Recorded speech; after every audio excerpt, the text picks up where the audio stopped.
Today we will learn about the history of ecological thoughts. The word ecology was first proposed by Ernest Haeckel in 1869 AD.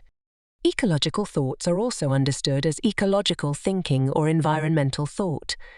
These thoughts relate to the interrelationship between humans and the natural world. They incorporate philosophical, scientific, and ethical considerations. These thoughts have been combined with disciplines like ecology and environmental science. The scope and development of ecological thoughts has been increasing. Our knowledge about human-nature interrelationship is also advancing. The historical background of ecological thought is as follows. Ecological thoughts have origins in ancient times.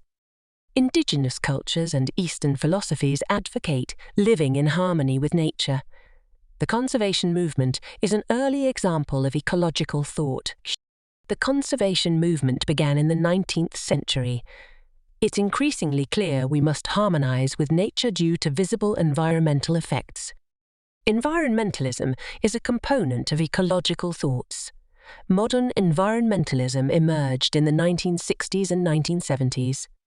Pollution and habitat destruction gave rise to modern environmentalism. Rachel Carson's Silent Spring greatly influenced this movement.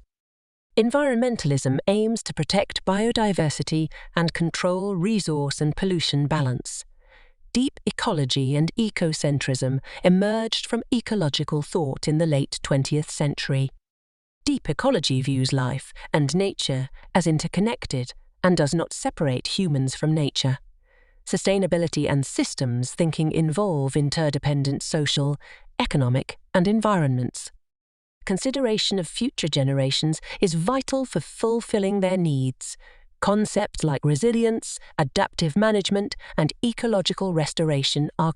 Today, we learned about the common history of ecological thoughts. In the next video, we will learn about ecological needs.